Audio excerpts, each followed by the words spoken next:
Well, the 2020 economy is full of surprises. One minute, the stock market is going gangbusters. Unemployment is doing great, and it seems as though nothing can stop the momentum. And then the next minute, 40 million people are unemployed. Government spending goes through the roof on relief packages and stimulus packages, and the printing presses at the Federal Reserve are seemingly firing uncontrollably. And then the stock market almost completely recovers. Well, it's still fluctuating violently, of course, and unemployment seemingly improved by a massive unheard of amount. 2.2 million jobs added in 1 month. Well, just like the larger economy, your own personal finances have probably ebbed and flowed along with this economy. In this environment, I'm sure you have lots of questions. For example, what would you do to make your first $1 million? Well, in this video, I discuss a couple different schools of thought on how to do just that, and more importantly, how to keep and grow that first million. So, like and subscribe, and click that notification bell. And with that, we shall begin.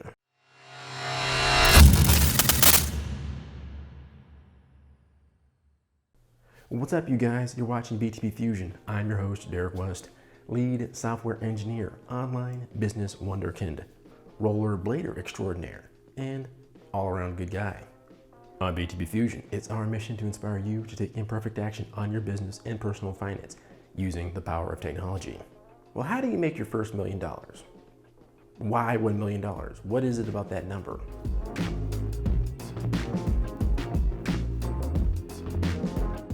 Well, $1 million is a nice milestone for many people to hit in their financial and business journey. It is sort of an arbitrary number, but just hitting it means that you are on your way to success, and it is a confirmation of sorts that you are indeed providing value to many people in your community and even possibly across the globe.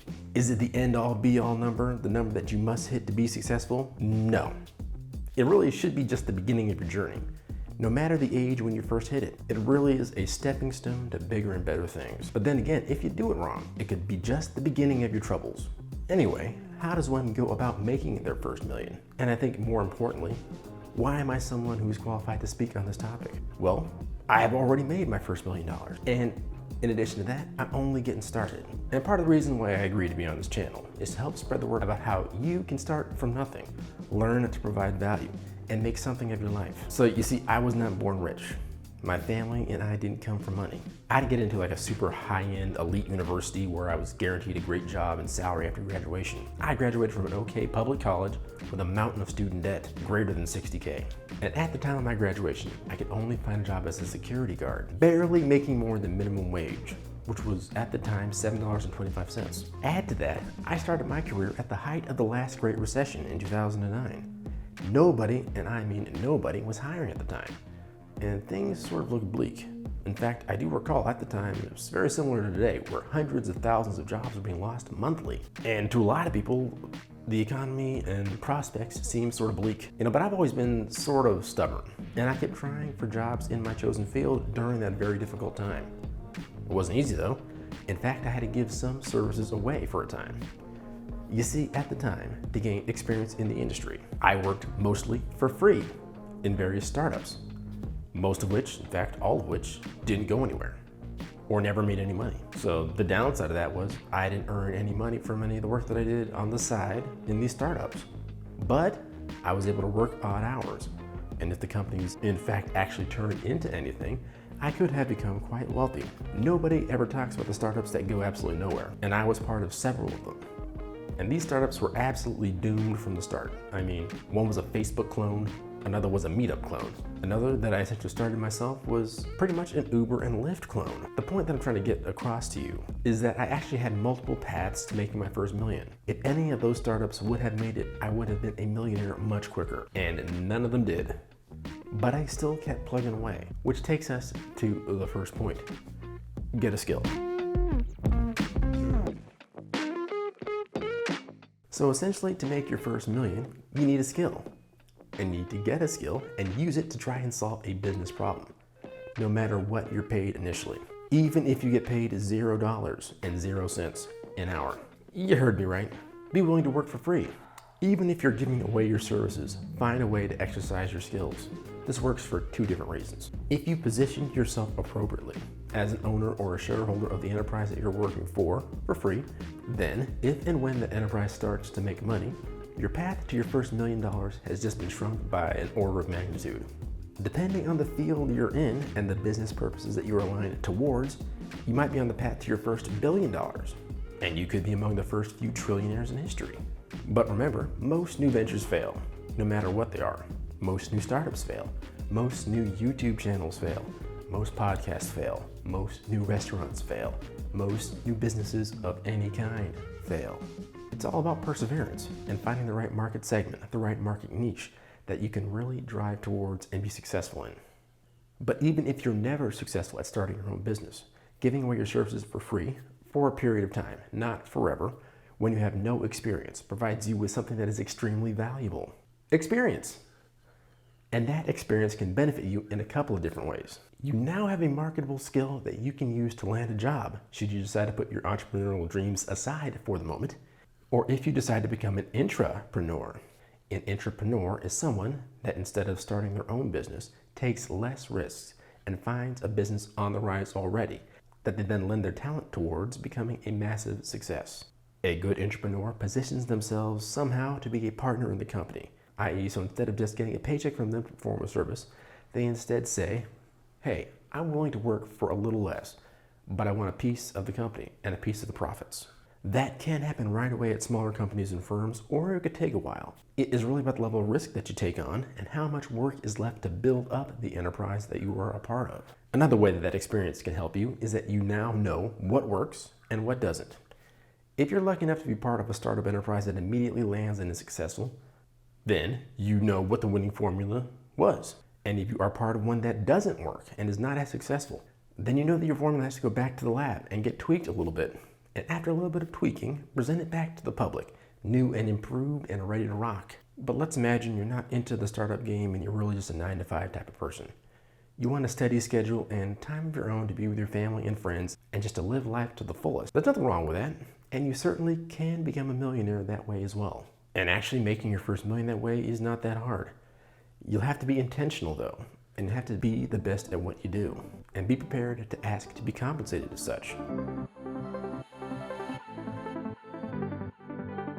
A lot of people get the first part right, not a lot get the second part right. So being the best at what you do does require a little bit of sacrifice. It requires taking on projects that stretch the limit of your current skill set and capacity and aptitude. So in the workplace, don't take on tasks that you know that you already can do. Find ones that are slightly scary and that you might actually fail at. And don't be afraid to fail at them. Live fearlessly and learn from failure and try again. Don't just fail and not learn. That's gonna get you nowhere.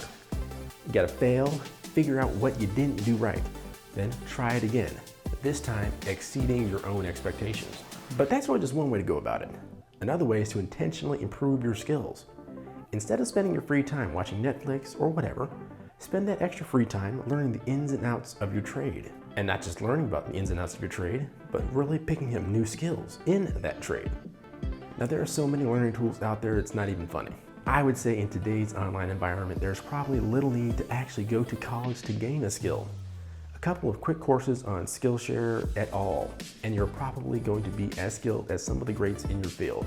The only thing is you're gonna need that experience. And we already talked about how to get that. But once you become the best, you have to ask to be compensated like you're the best. This is the part that a lot of people get wrong. You see, for some reason, people don't automatically shower money on you just because you got skills. It doesn't really work that way per se. You have to ask. Sometimes you have to demand. And if your asks or demands aren't met, be prepared to walk away. A common way that people do this, and this is assuming you're taking the safe route and are an employee for a company, is to apply for jobs outside of your department or even outside of your company. You're typically going to have to get that job, typically at a higher salary, and then ask your current employer to beat that offer. If you really like the position or that job, you can ask your employer to just match the offer, or you'll just take your talents wherever they are more appropriately recognized and appreciated. So this takes action on your part and a bit of boldness, but in the long run, it can seriously pay off. But once it begins to start paying off, you need to keep and expand on that momentum. So you've developed and honed a skill or skills. You are getting paid an appropriate amount for the skill that you have. Are you keeping and expanding your nest egg? You see, earlier I mentioned that I already have made my first million. What I didn't mention is that I haven't necessarily kept every last dime of it.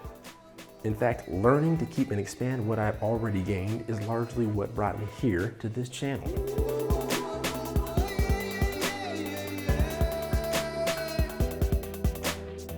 So no matter where you live, there's this little thing called taxes. And the more you make, the more they take. In addition to that, there are temptations out there for the nouveau rich. And I'm sure we all know what they are. Cars, watches, overpriced real estate, gold diggers. All of these can eat into the money that you make if you're not careful. That's why it's important for you to keep as much of your nest egg as possible. Now there are various schools of thought on this, starting with minimizing your real estate expenses. Your largest expense is going to be your housing expenses. Now, a lot of people say your home is your largest investment. And in a way it is. That's because it's the one thing you're probably going to be spending most of your money on. And it's not necessarily the one thing that will give you the best return on that money. So one school of thought is to find a way to live for free in your home or a way to defer those costs. A couple of ways to do that would be living for free.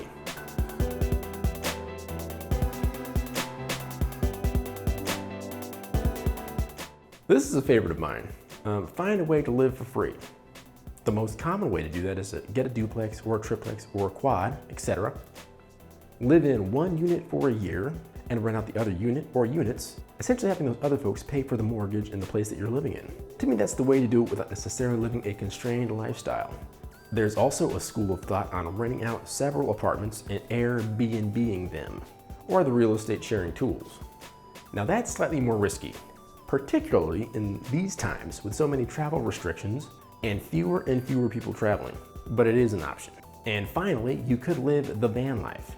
You know, buying a rusted out, beat up old van somewhere, making a little home out of it, making a P.O. box for your home address, and having a gym membership so you can get a shower and groom yourself. And also to work out, obviously. And voila, you essentially live for free. Now you need to pay for gas and upkeep of the van and things like that. And of course, you need to pay for the gym and the P.O. box, but that is a way to do it. Now there are pluses and minuses to each of them. For the first option, there are some tax benefits. In other words, you can write off a percentage of the interest on the mortgage. You can also write off the depreciation, and you can also use a 1031 exchange to defer paying capital gains taxes as you build up your real estate empire. The downside is you're gonna need a large down payment to secure that property, and there are obviously the downsides of maintaining and upkeeping the property, but that's true with just about anything. There are similar downsides for the Airbnb formula, except you're not gonna need a large down payment for that one. You're just gonna need to continually pay the rent for each one and hope that the Airbnb customers that you get are offsetting the rents that you're paying on those properties. And if you're renting those places out, there is no upside on the taxes. If you are buying properties, there is an upside, but that is even riskier. And for the van life option, there are obviously no tax benefits, and it is probably the cheapest and easiest way to go about it. But you'd have to live in a van and explain to people that I live in a van. You know, people are gonna look at you sort of weird, and if you have the sort of personality where that sort of thing affects you, that can be a problem. But next up, you want to expand upon what you've earned. To expand upon that million earned, you have to invest, i.e. simply putting your money into a bank is no longer, and probably has never been, good enough, except for the time when money was backed by gold. In fact, in this money printing heavy society that we live in, your money is going to rapidly lose its value with each passing day if it's stuck in a savings or checking account. So what you should do is invest that money, starting off with something as simple as S&P 500 index funds and expanding from there, either with more index funds or with actual stocks of actual companies. And don't fall for that day trading trap that a lot of people fall for. You know, trading stocks on signals from daily news events. That path works for the top 1% of all traders out there, and most index funds beat even them. So just find a company or an index fund or an ETF that will grow, and you grow with it. Speaking of growing, be sure to pound that like and subscribe button to help our channel grow, and that notification bell so that you're alerted when we grow our library of great content that the whole internet loves. Yes, the whole internet. And be sure to drop a comment down below on what your thoughts are on making, keeping, and expanding on your first $1 million. We're all dying to know.